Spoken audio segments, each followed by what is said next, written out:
Lovely Sunday evening to all of you. Welcome. This is Scorecard on Citi TV. My name is Fentio Tahiru Fentio. Over the next 90 minutes, we'll play back the best sporting action from the weekend, put some perspective on them, and then share your views as well. What's on the menu today? The Ghana Premier League, Kotoko can't stop winning, and Etuga cannot stop scoring. Hearts of Oak, though, can't seem to find a win from anywhere. We'll play back some action from the Ghana Premier League. In the CAF Champions League, it was match week 3, and it was shocks galore. Al Ahly thumped. Zamalek, same. What's going on there? We will take you to Europe, where in England, Manchester United are behaving much like Hearts of Oak, can't win games. Chelsea were in the League Cup final against Liverpool. It was a dramatic game of football. We'll play back all of the action for you. Man City's controversial win against Everton as well is on the menu. In Germany, Bayern Munich business as usual. They're now 8 points clear at the top. AC Milan dropped points in Italy, but they're still top of the Serie A table. In Spain, Real Madrid's dominance continued. Sevilla right on their tail. And we take you around to France as well, where PSG were in top form against Saint-Etienne, but it's Lionel Messi's form that has got a lot of people talking. All of that to come, plus your views here on the show. Welcome, as usual. Use the hashtag Scorecard on Twitter. Scorecard on Twitter. I'll retweet them and share as many of them with the rest of our viewers from across the globe. Also, if you prefer WhatsApp, the number is on your screen, +233 550 585832.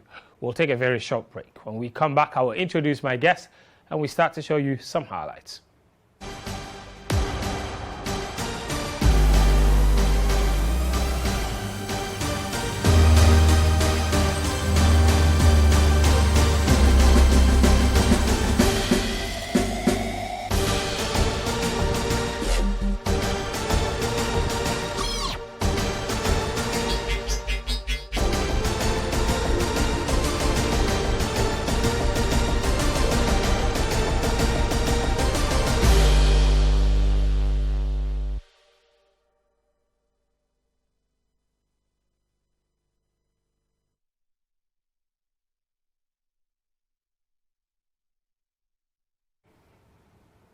All right, welcome back. This is Scorecard. Like I said, the show is live and interactive, so let me hear from you. Of course, use the hashtag on Scorecard. Oh, goodness me. It's quite a lot going on Twitter. So I'm interested in all of your views. Where did you go wrong? What did you make of that Man City decision against Everton? Handball, not a handball.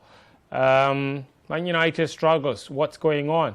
Can Etuga break that 22-goal record in the Ghana Premier League? There's a lot of issues to look back on this weekend. I've got the men to do it. God works in mysterious ways. Oh, God. After a Chelsea defeat, Christopher Nimley does not make it. I have replaced him with Yao Frimpong. Hello, Yao. How are you? Hi, Fancy. I'm all right. Yourself? I'm going well. I'm doing very well. Good to have you. I'm so happy to have you on the show. You shouldn't be too happy. I'm extremely happy to have you on the show. I'm not Chris, but I have a few comments. And Daniel, how are you? I'm very well. Why wouldn't you be very well? On Saturday, you weren't very well at all. I saw your tweets. He said Hearts of Oak and Man United. Why? Why? Let me remind you also that on Saturday the Entertainment Achievement Awards were held, and we had two personalities emerging: Sportsman and Sportswoman of the Year. Samuel Techi, for his exploits at the Tokyo Olympic Games, was voted the EA Awards Sportsman of the Year. A very deserved victory for him. And Evelyn Bedu of Hazakis Ladies for her imperious form in last season's Women's Premier League, as well as the CAF Women's Champions League, was also voted the Sportswoman of the Year. So massive congratulations to them. Let me begin by showing you some highlights from the Ghana Premier League, as we like to do as usual. It started on Saturday with Accra Hearts of Oak at the Elwak Stadium against Lagos City. Much was said about that game before kickoff. The game is, the sports were shut. Take a look. Muntari's corner in, and that's the first goal for the Phobians. Sule Ali Muntari provides the assist, and it's Isaac Mensah connecting to Sule Muntari's corner. The Phobians are up by 1-0, and all of them go to hail Sule Muntari, although Mensah. And here you see it, Muntari's ball from the corner kick. It's invited by the defending, question marks about the defending from. Back to Muntari, sends the ball in. Barnier is not communicating, and he fluffs a glorious opportunity. Daniel Afriye Barnier. Lagos City's defense not set to deal with it. The clearance is poor and it falls to Barnier. And on weaker side, it's latching onto it. Long ball in. Infringement in the heart of a box. Referee whistles. From 17 games, they won 6 times, and they're looking for their second goal. Brilliant save from Esu. Frame of the woodwork. Isaac Mensah just can't wait for the ball to drop, gets the header away. That is a brilliant save, really is. It's a world-class save too. And first half is over at the Elwak Sports Stadium in Accra. Stay on, consolidate their lead, and maybe go on to win the game. 0-2. Kofi. Amadou is up against Kosa. Afriye Barnier. Great shot. Magnificent save from goalkeeper William Esu to deny Daniel Afriye Barnier. Yeah, when he's diving, he's applied every right technique for a goalkeeper. He's used his longest reach. He gets to Koji. There's a gift for Koji. Brave goalkeeping from Esu to deny Koji. Atukwe. And they find the equalizer. Osman Amadou breaks Phobian hearts in stoppage time as he finds the equalizer. Looking to Sheldon, and the ball pops up to Amadou. And all Amadou had to do was put it down the laces, and his broken Phobian hearts here. Disappointed. Now Fatal's corner. It's over. All right, Hearts of Oak gave away the lead. Sulemundari. The biggest highlight of the game was Sulemundari on the ground and shouting, "Pitch, the pitch, the pitch, the pitch, the pitch, the pitch, the pitch." Yeah, why are you laughing? No, because the pitch is not great. The pitch, the pitch. All right, let me take you to Sogakope. King Faisal, of course, they won away from home. A very, very important victory against Wafa. Take a look. Yeah, when we saw the struggle there in the first half, the fact that they are not scoring goals will be the problem. Dominated the game in very important areas.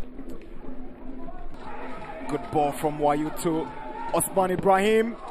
Straight to the goalkeeper, but the rebound is in, and is the opener.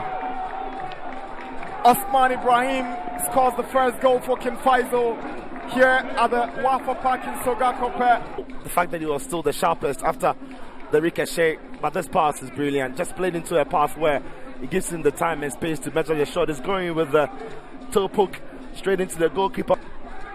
Idem, lovely effort from the youngster. It is Idem, brilliant play, but his effort is not going past goalkeeper from Boateng. Samson Japon's corner, Kredu's header, and he gets the equalizer. Kredu Yadom. King Faisal's viewpoint, and it's a big lad, he's a strong lad. That was a powerful header. Frank Watson did well to repel it, but on the rebound, there's no stopping that. Osman Ibrahim and King Faisal suddenly have the second goal, and good run from Ibrahim Osman. Osman here has got to go for himself, and a wonderful assist to top it off. Lovely finish. He really is a good finish. Marvin Owusu sends the ball in. Flag stays down. All right, King Faisal with a vital victory in Sogakope. Let me show you one more game from the Ghana Premier League. This one in Kumasi, where Frank Mbella Etuga was in imperious form as well. Scored a brace to give Kumasi and Kotoko a 2-0 victory over Dreams FC. and he is unstoppable at the moment. Take a look. Good recovery, but Ali Huzaf is there. Bounces on it. Can he get a drive in? Off target. But turned to danger, and there was Ali Huzaf, and did very well. Shrug off that tackle from Mubarak. And there they are. Here comes Ali Huzaf. Huzaf lays on the pass. Issa can do much better. Good goalkeeping from Danlad. Beating on that occasion, but again, it's Mubarak Yusuf to the rescue. Meanwhile, 45 minutes of action is up. Alrighty, welcome back to the Baba Yara Stadium. And of course, if you are not home, you can watch it anywhere. Another opportunity coming the way of Ali Huzaf. Ejeri Boateng with a wonderful delivery here. I mean, he has no business hitting the ball way over the crossbar. The flag of their daring club.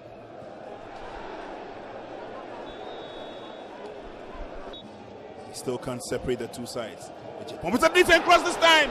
Oh, lovely save from Augustine Kumsen. It's a tough one. Oh, this is an opportunity that he's been waiting for. Frank Mbella appeals for the penalty.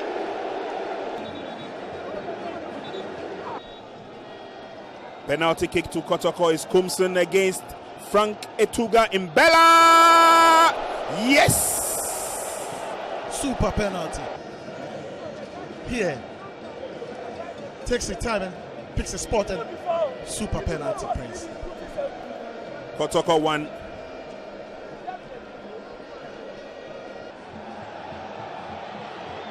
An opportunity coming the way of Kotoko against the goalpost, and yes! Goal number 2! Such an intelligent player, Ituga. He produces the magic.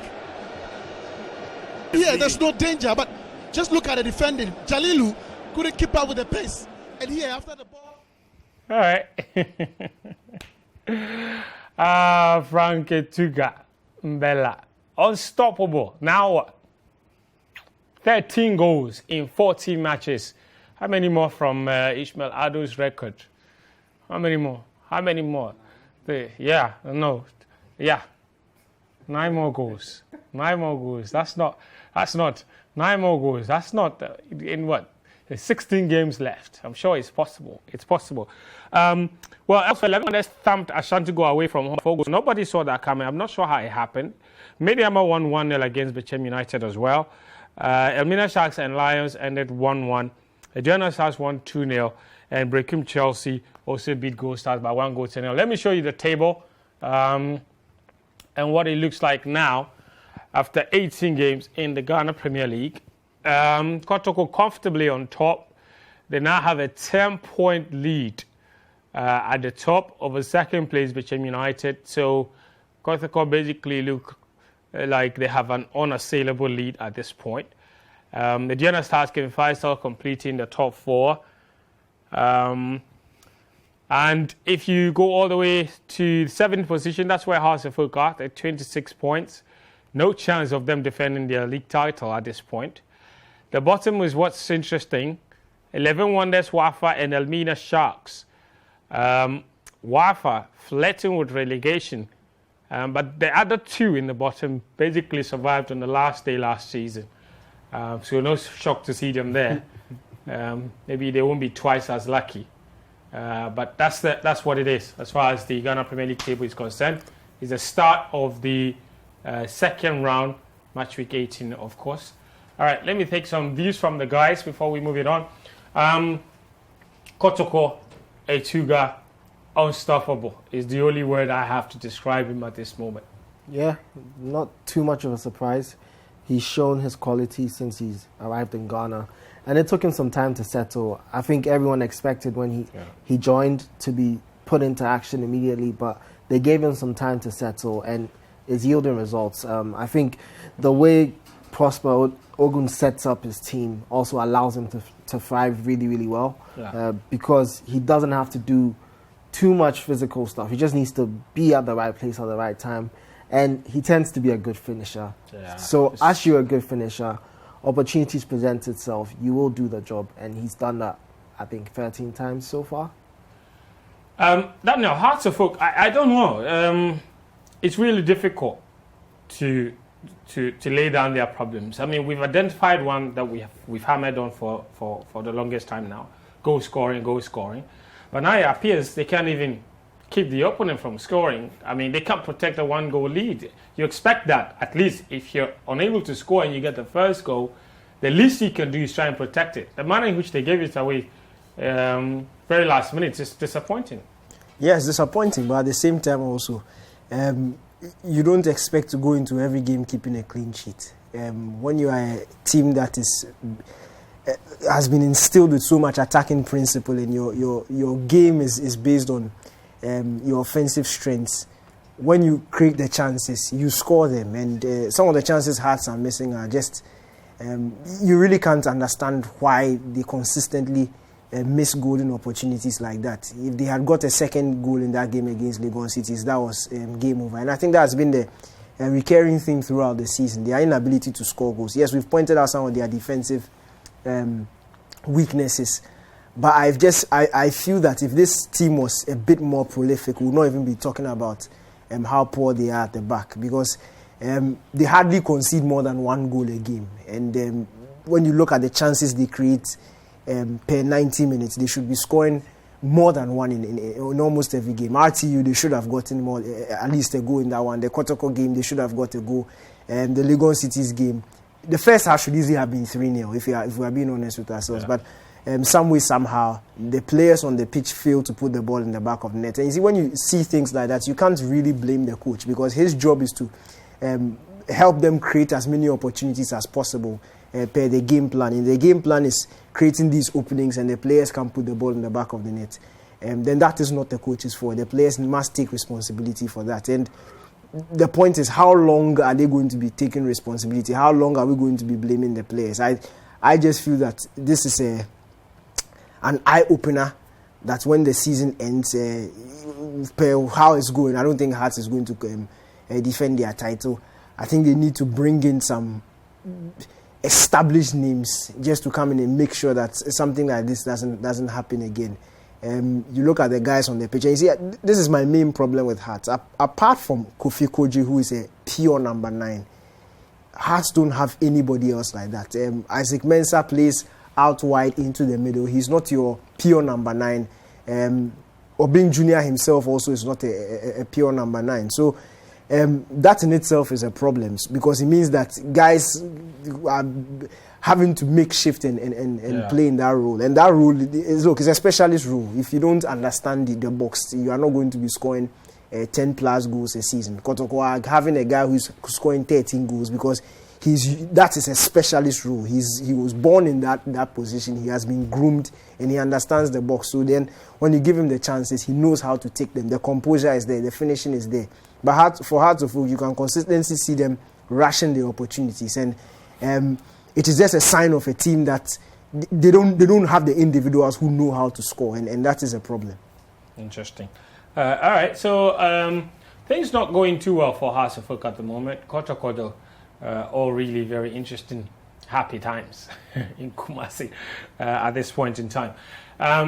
The target, if Kotoko win this league, of course, is going to play in Africa. And that's why we make it a point to show the CAF Champions League every season. So you look at the level at which these guys are playing. So when our clubs go there, you know that that's the level you need to live up to. Defending champions Al Ali, they were in action. They took on Mamelodi Sundowns, winners in 2016.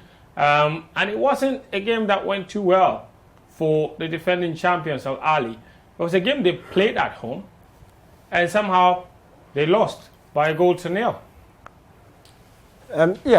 Look, this was a game that it was always going to be tough. This is Pizzo against his former team. They know him, he knows them, so it was going to be that very tense tactical battle. And once the first half ended goalless, considering how Ali dominated in terms of chances and they were not able to pick it, put the ball in the back of the net. When things go like that, you can just tell that the opposition will have that one chance. And Ali just kept on missing opportunity after opportunity. You were just waiting for Sundowns' one opportunity. And when it came, it was thumped into the back of the net. Look at the finish. This is a ruthless finish.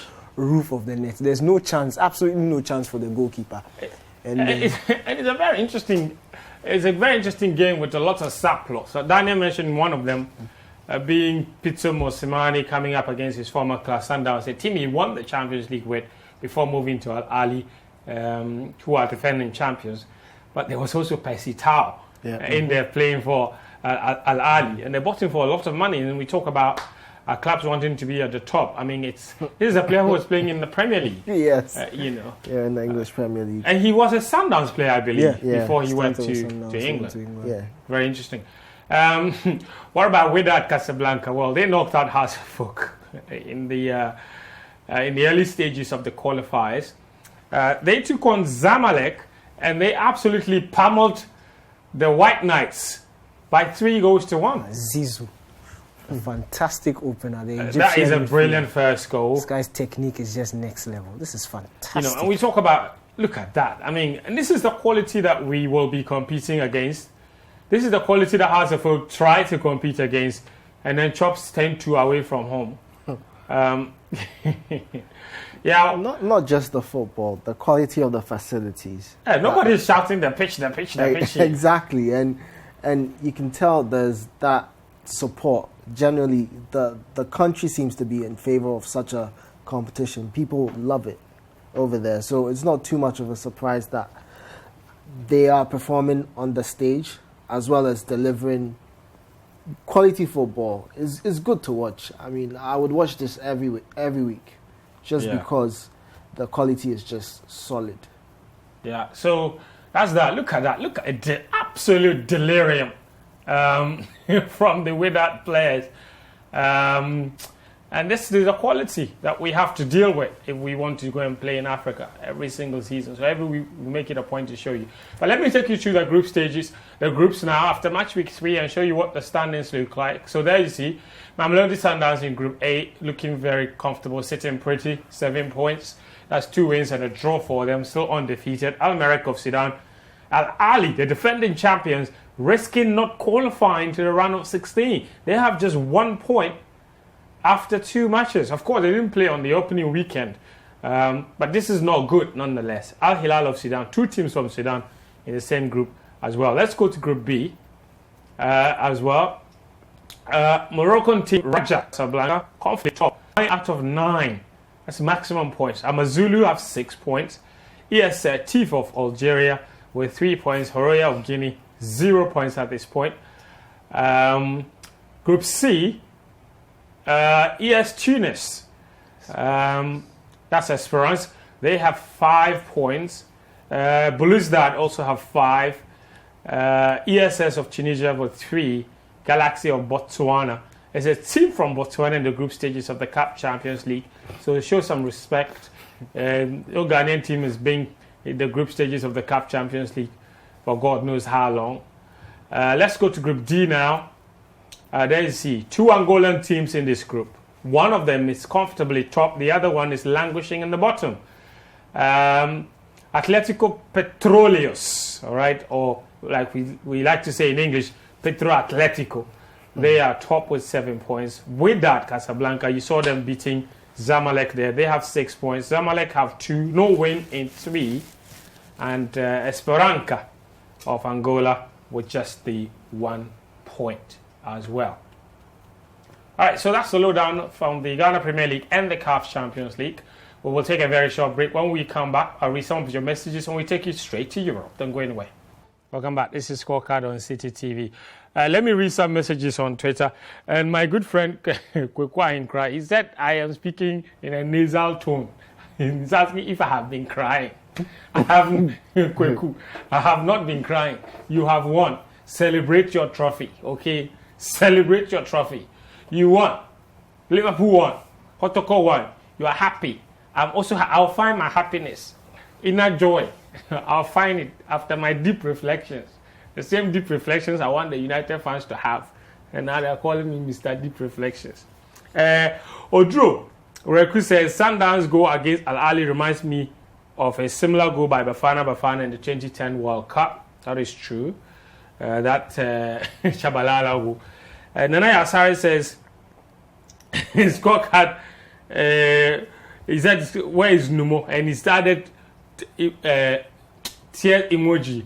Cry more. Christopher Nimley is not here. You want to cry. Gambero Roland says, hi, Fen. Are Man United really serious about the top 4? Even Ukraine, who are handicapped to Russia, have managed to... How are you doing this? Don't do that. And he says, he said, I can't read your message, you see, because we can't be talking about war here. I beg you. Ganaba says, the level of quality shown in the Carabao Cup final is at its peak. This shows the competitiveness of the EPL. Thank God my dear club carried the day. Fantastic Kelleher, he says. Kweku Steven, fabulous. He just says, I'm watching Scorecard with eye emoji. Don't know why too many people are just curious about the show today. Official Gina says, watching Kotoko highlights and Kumasi Stadium condition, I think the GFA have done a disservice to Ghanaians for Black Stars game not being taken there. It's not that simple. CAF didn't approve that venue long before it was ready. So, you had to submit venues for them to be approved. At the time they were submitting venues, the Babayara renovation was not ready. So it wasn't even added to the list. So at the time it became ready, it was too late. We couldn't have changed the venue. So that's the reason. It's not like it's the GFA's fault. Niankra says, great access from the corner kick by the veteran Montari. Poor results in the end. We still haven't won in 4 matches. Obviously, a Hearts of Oak fan. David Gregg entry says, 3 years ago, Kepa refused to come off, so Caballero would come on and be the shootout hero against Man City. And he refused to be subbed off. Chelsea lost. Today, Mendy came off, giving him the chance to be the hero. Kama had other ideas. God no be lefty. All right. Nation Builder on Twitter says, what happened to David De Gea in the Europa League final is the same thing that has happened to Kepa. No wonder they are all from Spain. Francis Kinunu says, I still don't get it. Was that Ken Lukaku's goal an offside? Mason Mount has let Chelsea down today, and he's sending a message from Doya and Kanta. Mr. Brandon says, I don't know anybody. Okay, he says, don't nobody blame Ronaldo in this particular game versus Watford. I watched the game and I saw how the players failed to serve him the ball, especially Bruno. United should have been 1-0 up in the first half had Bruno passed the ball to CR7 to tap in. Ryan Becker says, Chelsea fans sang the opening hymn. Liverpool fans, they closed the service with the popular hymn, You Will Never Walk Alone. Reverend Father J. Klopp to bless the worshippers that came to Wembley Cathedral. Interesting. More messages here. Okay, this one says, hey, fair, Liverpool was a reality check for Chelsea. Better luck next time. That's Yusuf Abdul Bassett. Pa Julie says, the way Fen told you, they wear red today, they be like you are doing funeral. All right, thank you for your message.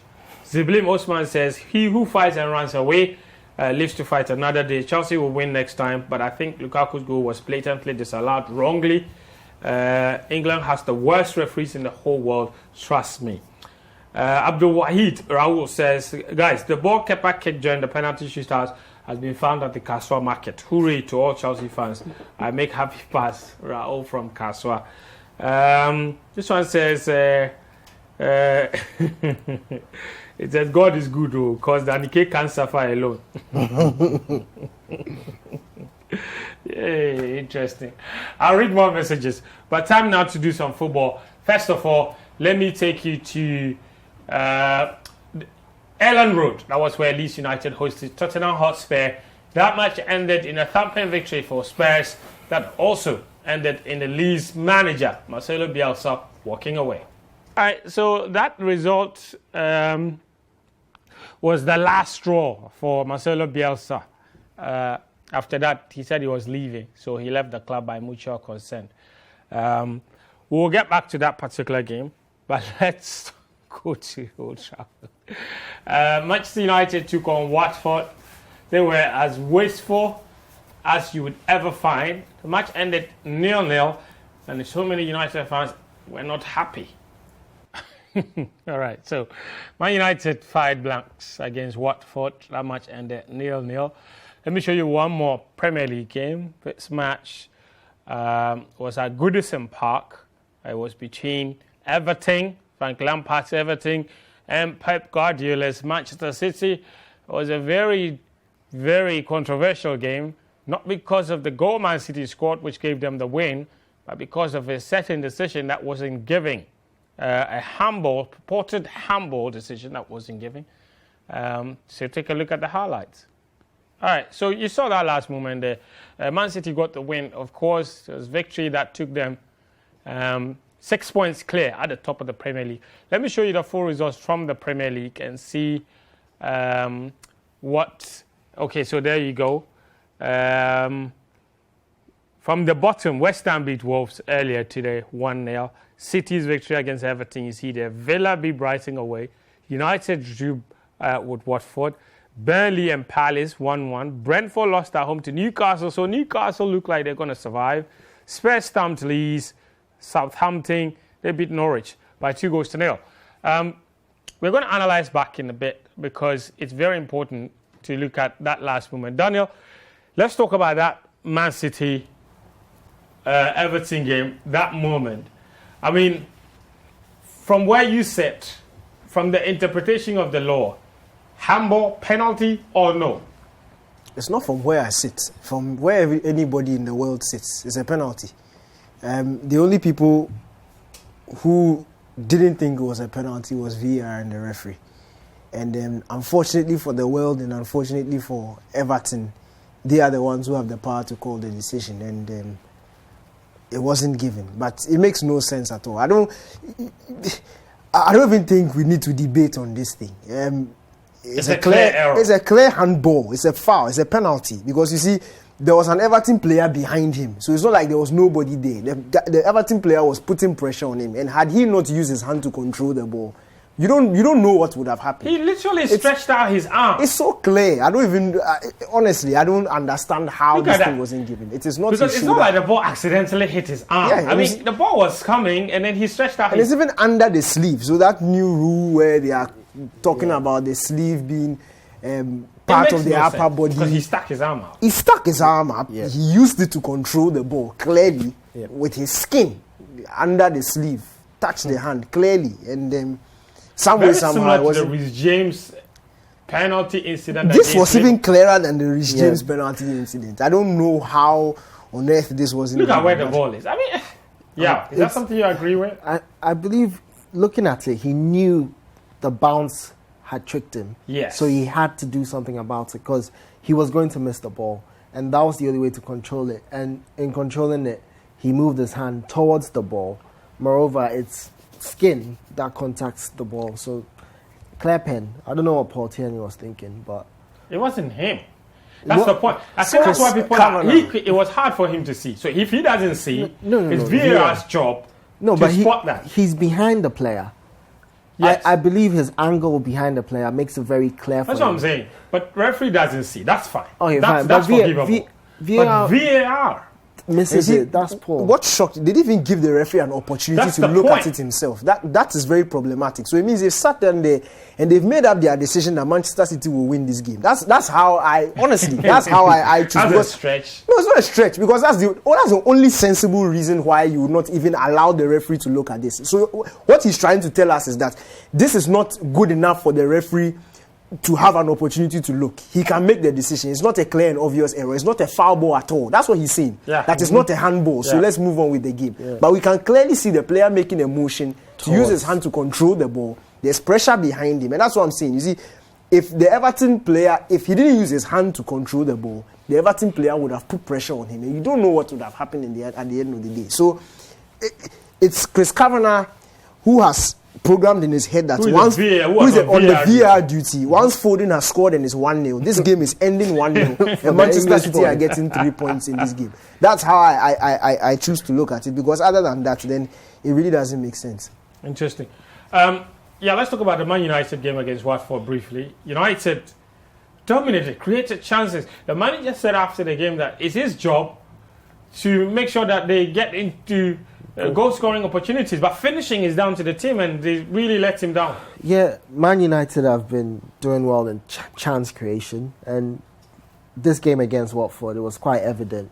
at least 6-7 clear goal-scoring opportunities in the first half, and they should be buried. I don't know what some of the players were thinking, in particular Bruno. He had a couple where he needed to be a little bit less selfish, just pass the ball, and United have a goal. And this game just needed a goal for Man United to get going. It could have been 7-6 if they just got that first goal. Yeah. And it seems Ronaldo's not having much luck. Not because he's not playing well. He's hitting the post, he's being caught offside. But Man United are creating the chances. I just think the most important thing for United now is how to convert those chances. There's talk of Mason Greenwood appearing at the training grounds. I don't know if he's the solution, but Man United definitely need to The start. solution is right there. You have a goal machine. You have Why a goal isn't machine, it working? but the problem is he's playing with people that I think are in for themselves. Someone like Bruno Fernandes, he plays for the team. He plays well for the team. But there are times where he needs to just keep it simple, think about the team rather How do you than blame himself. Bruno Fernandes for this? He literally laid it out for Ronaldo and he mishit that. He didn't mishit it. There was a bounce. He hit it back. Ilanga was defending for Watford for some reason. And then again, Bruno goes one-on-one with the keeper. Ronaldo's on the other side. Just slip it across. He doesn't. So there are too many instances where people decide to do things for themselves rather than for the team, and it's cost Man United. Goal scoring opportunities there, they are King Kong. Just conversion that they are struggling at. Interesting. Daniel, I know you're itching to say something about that, but I really want to talk about Leeds United and Marcelo Bielsa. After what was a very, very interesting introduction to the Premier League last season, where Leeds played amazing football. Nobody can forget their opening day game against Liverpool. We all fell in love with them. But this season, things seem to have fallen off a little bit. And now he's walked away. He feels he can't improve the team. It's not about this season. You see, football is a very funny and interesting sport. I think a lot of people have refrained from criticizing Marcelo Bielsa because he's Marcelo Bielsa. But from the beginning of last season, when they faced Liverpool, I said that football management, yes, in as much as attacking football is nice to watch, there are football games you have to win. There are results you have to achieve at the end of the day. And if he continues playing this way, everybody will want to face Leeds United.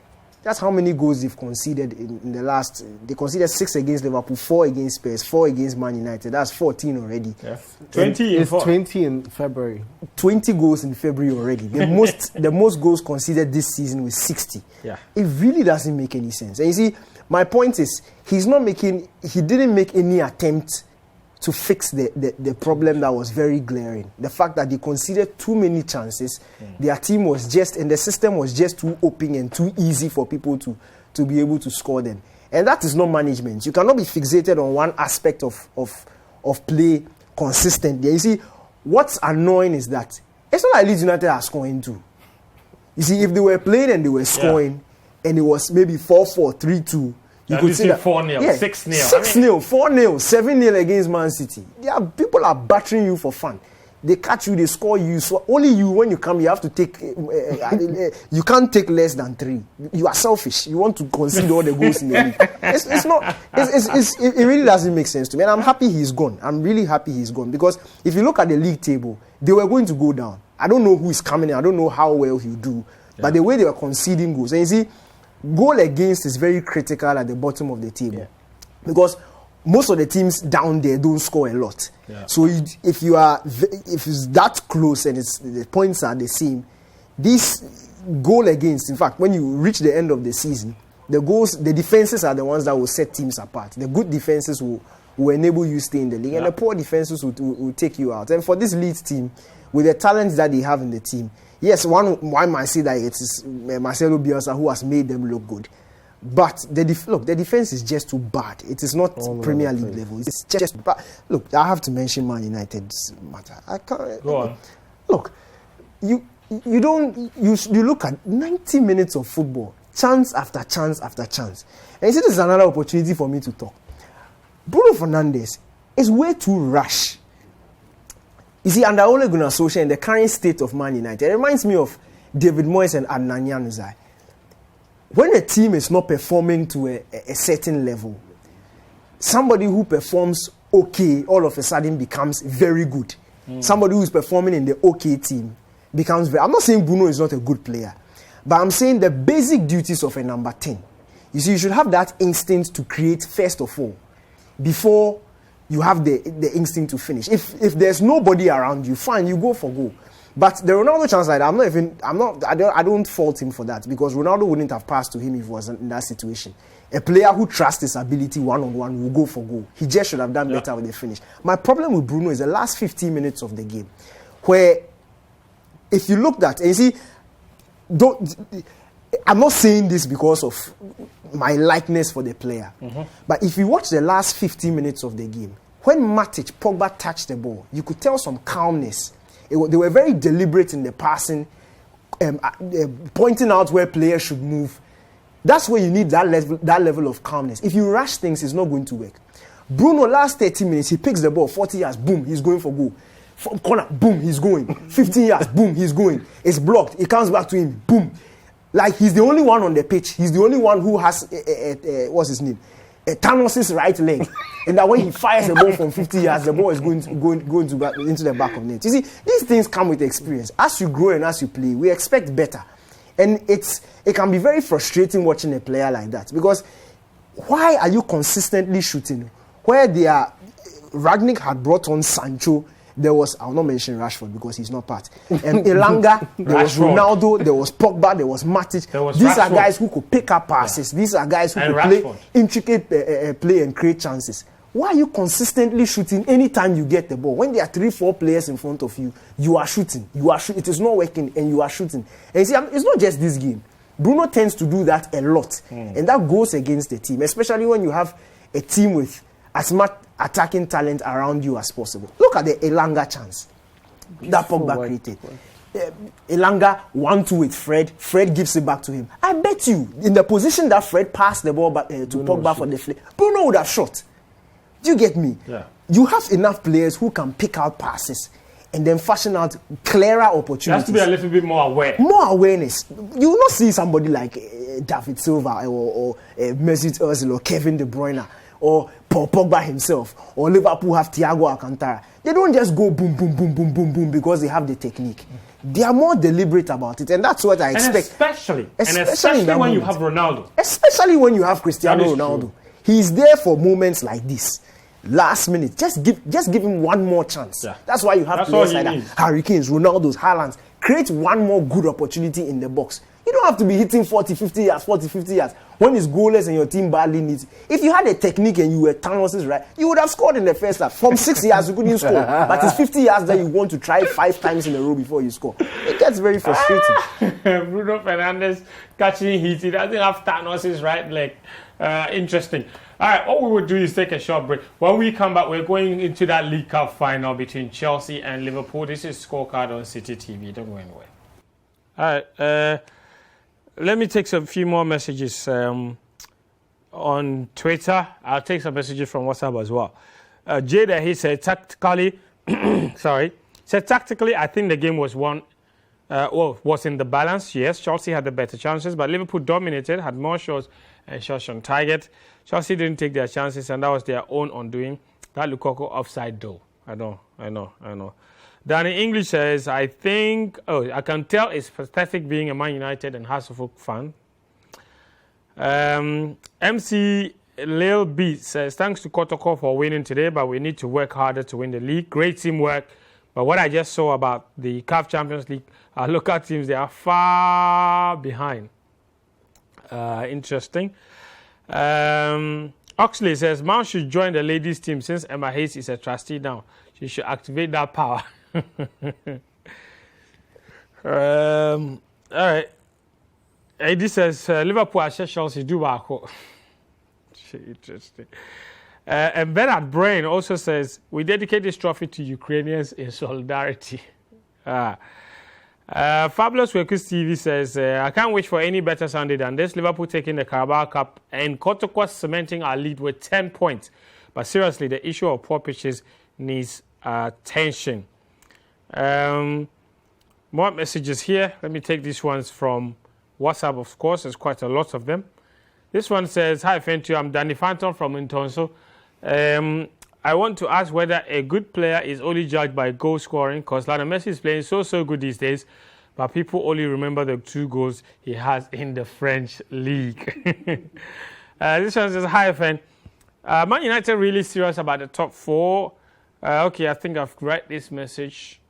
This one said, "This is Ken from Kwabenya. Please, what do you say about the disallowed 3rd goal of Kotoko?"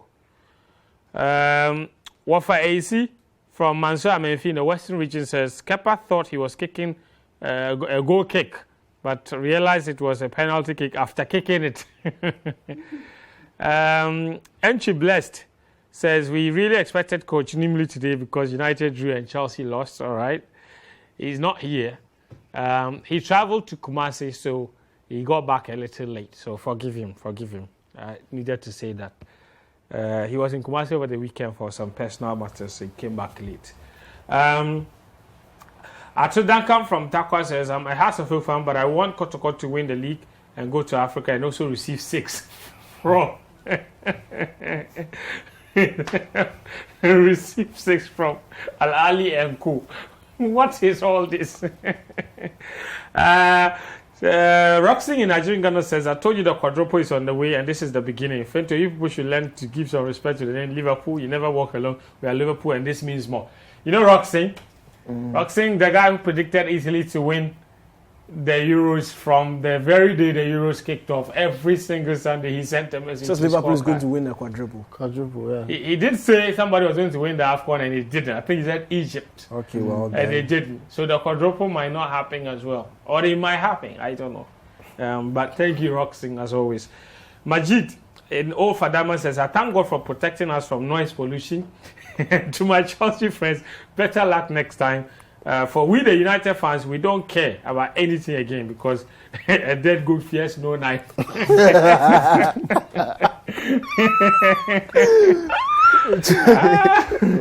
like that. Sir Nicholas and New Edibiase says, "Accra draws of Oak." Says they will win the GP on the 2nd round. We'll live to see. I think it's the joke of the year. Interesting. Jonathan from Tayfield in Aikwa says, sorry. "Good evening, Fentus. Thank God we have taken what is important from Chelsea. F to F. We will never walk alone." All right. Yeah, what's your problem? What is funny? The 2 of you. What is funny? What is funny? Stop that. Let me read my messages. Paddy inside Kofuri Osabani says, "Anka, by now my blood is blue. Kante is a genius. Mendy for Ballon d'Or. Thomas Tuchel is better than Klopp. Kepa can save your marriage. Chelsea is the best club in the world. We have saved the world from noise pollution." Kepa can do a save your marriage. Kepa can save your marriage. The caption. Funny. Oh, wow. That's a good one. Is that Anka by now? The Chelsea fans are going like, "My blood is blue. Kante is genius. Mendy for Ballon d'Or. Thomas Tuchel is better than Klopp. Kepa can save your marriage. Chelsea is the best club in the world. We have saved the world from noise pollution." Goodness me. Paramount from East Lagos says, "Lionel Messi is gradually returning to his best. Vlahovic continues his goal-scoring form, and the hair has more clean sheets than any other Man United goalie." We'll read more messages, don't worry, as he goes on. We'll play that Chelsea game for you in a bit, but let me take you to Germany and show you highlights from Augsburg versus Dortmund, which ended 1-1, and Frankfurt against Bayern Munich. Bayern won that game by 1-0. All right, so Bayern Munich with the victory. That took them some 8 points or so clear at the top of the Bundesliga table. It really isn't close at this point. Anything's possible. Not them dropping the points, but maybe we'll just see a good fight back from team nearest to them, but they'll still win the league. It might get interesting towards the end. Maybe they'll drop a couple of points because they'll get bored. Because we've seen that where they are so far ahead, they win the league, and then they just decide to just Then they play go out. to winter Oktoberfest. training and come and receive 5 from Uzbek. Exactly. So anything is possible. You just need to leave them. Expect it. Expect that Bayern will win the league, but maybe we'll get 1 or 2 shock results before the end of the season. Let me show you the 4 results on the Bundesliga this weekend. See how other games went as well. All right. Maybe we don't have that. Okay. There you go. Thank you. So very interesting results as usual. Hoffenheim winning against Stuttgart. Leverkusen 3-0 win against Bielefeld. Union Berlin also winning 3-1. The good thing about the Bundesliga is always there's lots of goals. Lots and lots of goals. Freiburg 3-0 win over Hertha Berlin. Greuther Fürth and Cologne 1-1. Frankfurt and Bayern Munich's game, you see it there. Bochum lost at home to RB Leipzig. And Augsburg also holding Borussia Dortmund. All right, let's go to the Serie A now and bring you 2 games. Empoli, they were in action. They took on Juventus. It was a 5-goal cracker. Juve won by 3-2.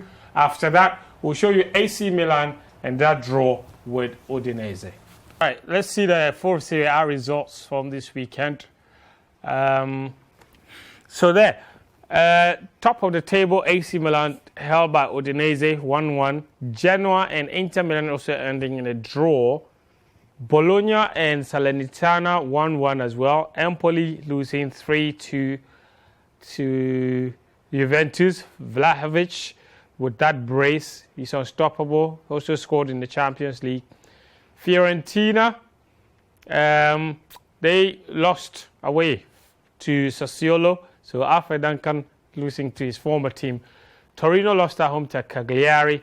Verona with that 3-1 win against Venezia. And AS Roma beating Spezia away from home by 1-0. Now AC Milan have a 2-point lead at the top of the Serie A. Despite that draw, Inter Milan failed to take advantage. Daniel, this is turning out to be a very close race in Serie A. It looks like it's going to go all the way down to the wire. Yes, close, because the 2 teams at the top are just beginning to drop points. And I think Inter Milan's one is more serious because they are not scoring goals. Yeah. They are drawing blanks, and they were beaten 2-0 at home by Sassuolo. Then they lost 2-0 at home against Liverpool. Now it's another goalless draw. So I think the last 3 games they failed to score. And they don't have injury problems at the top. Sanchez is there, Lautaro Martinez is there, Dzeko is playing. So they have the full complement of their attacking setup, but they are just failing to find the back of the net, and that is very problematic. For AC Milan, I think it's more about their defending than their attacking talent. Against Salernitana, they were brilliant going forward. Some way, somehow, they conceded 2 goals, ended 2-2. And in this game again, they had enough opportunities to kill off the game. And I always say this thing, you just know that the opposition will get that one chance. And if they're able to score, then your entire game plan is thrown into water. So for Milan, they'll be very disappointed they did not kill off this game.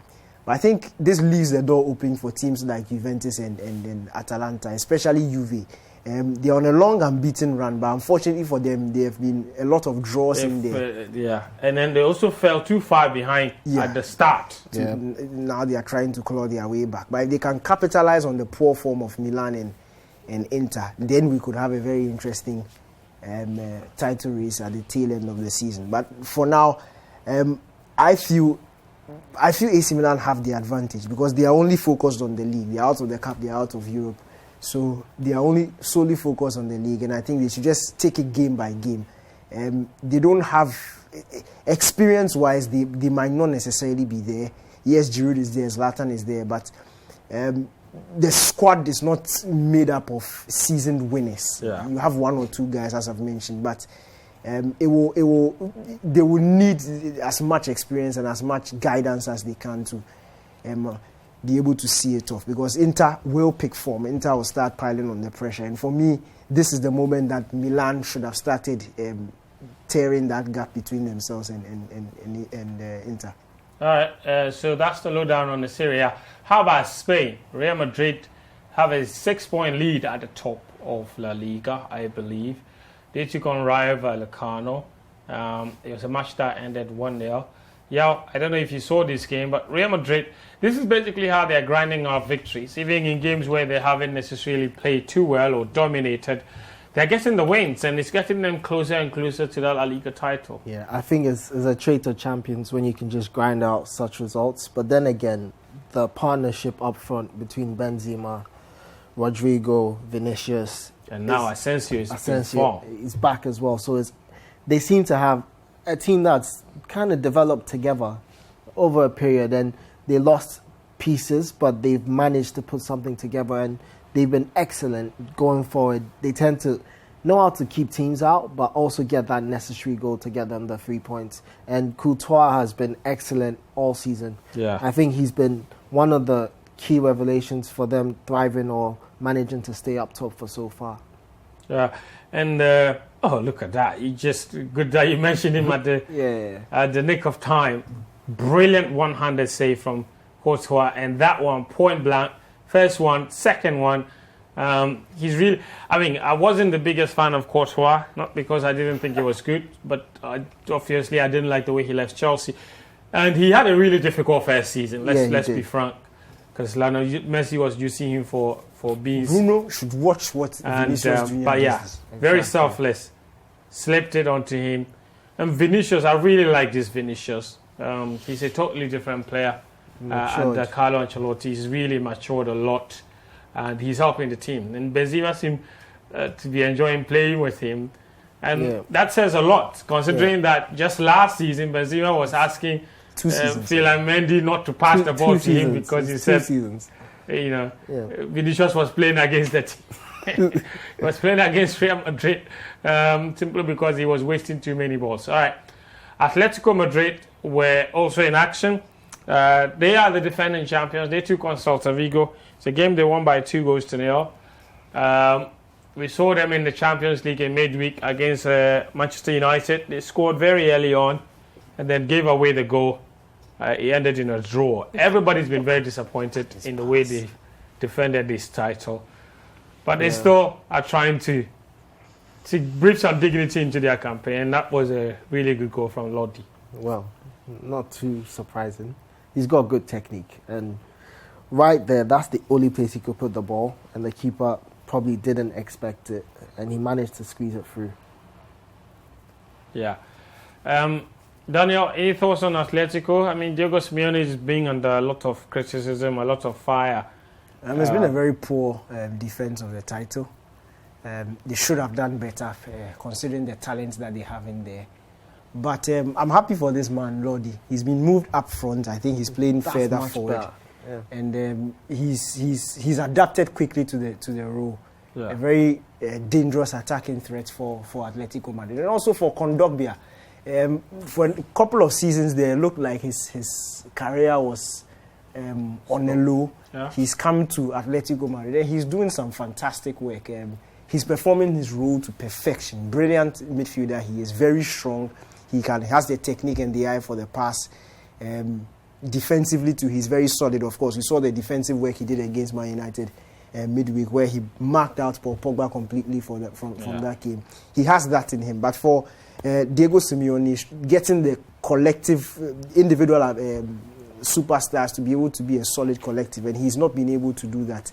We saw Griezmann and Suarez on the bench in this particular game. We saw Joao Felix start. He rarely starts for Atletico Madrid. So Simeone has just not been able to figure out his team. And unfortunately for him, this is probably one of the worst title defenses I've seen in a long while. All right, let's move it on to the 4 results from La Liga. Let me see. Thank you. The biggest winners of the weekend, they are Villarreal. They won 5-1 against Espanyol. But more telling is Sevilla's victory against Real Betis. It was a hard-fought win, and they are in fabulous form at the moment, Sevilla.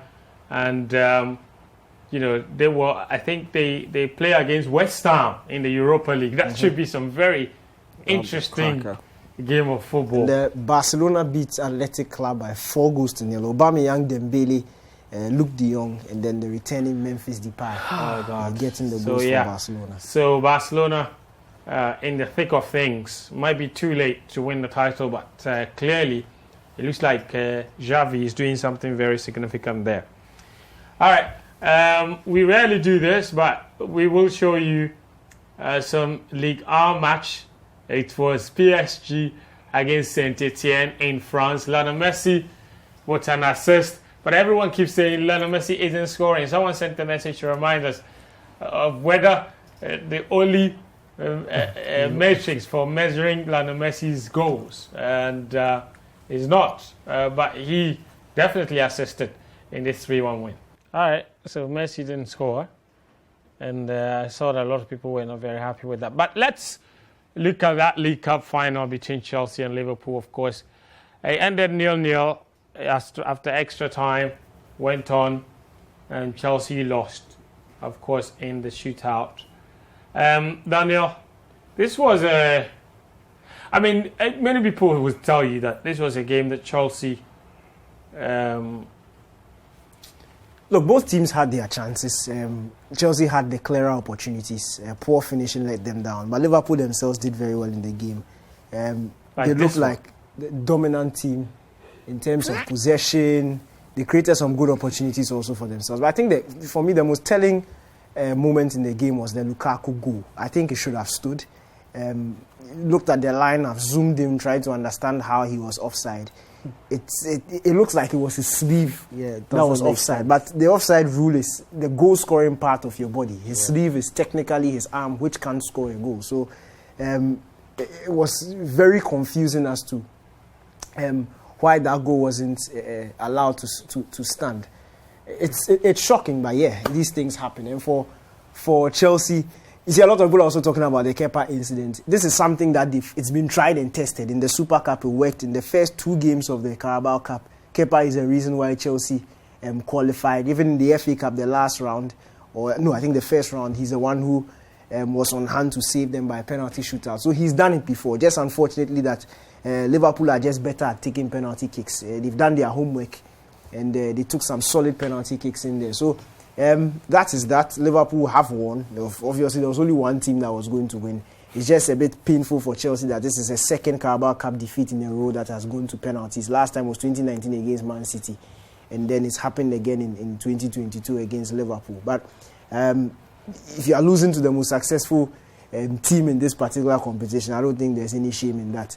Liverpool, if you looked at their run throughout this competition, I feel they deserve to win it. From that comeback against Leicester City, they've been absolutely brilliant. And what I love about Klopp is that he's flexed his squad depth throughout this competition, and he still managed to win. I was a bit pained for Kepa that he didn't get to start this game.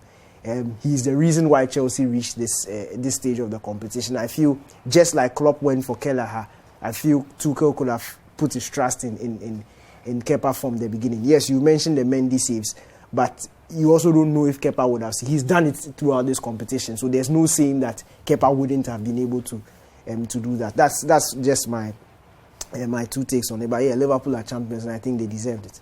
I mean, a lot of people on Twitter were talking about the quality of football on display from both teams. It was very high level stuff, and it really doesn't. It says a lot about what quality coaching does, because these were 2 teams that knew exactly what they were doing, and the level was very, very high. Yeah, from the onset, it was quite clear with the quality. Everyone seemed to know what they were doing, what they were about, and there wasn't much defending to be done, if you get what I mean, in the sense that all the attacking transitions, all the attacking patterns were well rehearsed and quite quality, and you could tell Chelsea had a plan to just go right through Liverpool and take the game to them. Van Dijk was found all over the place, Matip as well, so you could see it was well planned. Yeah. However, the nature of the opportunities that fell to Chelsea, some of them should have just been converted earlier on, and it would have been a different game. But down towards the end of the game, you could tell the legs were tired. Yeah. But the introduction of Werner, Lukaku, I felt maybe Chelsea could have done something different. They should have brought maybe a Hudson-Odoi, because Lukaku didn't offer that flexibility or movement that they had with Kai as the number 9. So it could have offered them a different route to goal scoring. But I think they did the best that they could. And it's a pity that Kepa was the one that did that. The penalty. All right. Before we go, we want to show you this free kick from one of Ghana's players, Daniel Kofi, the player of the week.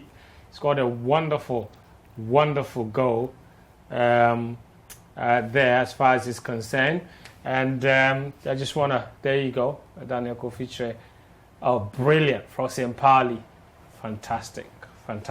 Anyway, guys, I can watch this over and over and over again. It was brilliant. Yeah. It was brilliant. Fantastic. He puts the ball in the back of the net. Messi has been hitting the bar and now he's talking about 10 assists. He came to meet Mbappe has 10 assists and 14 Thank you, Daniel. You have brought your Messi agenda here. Yeah. It's not Thank agenda, you very it's much. Pleasure. It's been an absolute pleasure. My name is French. Thank you for always choosing this program. Until next time, do take care of yourself and bye-bye.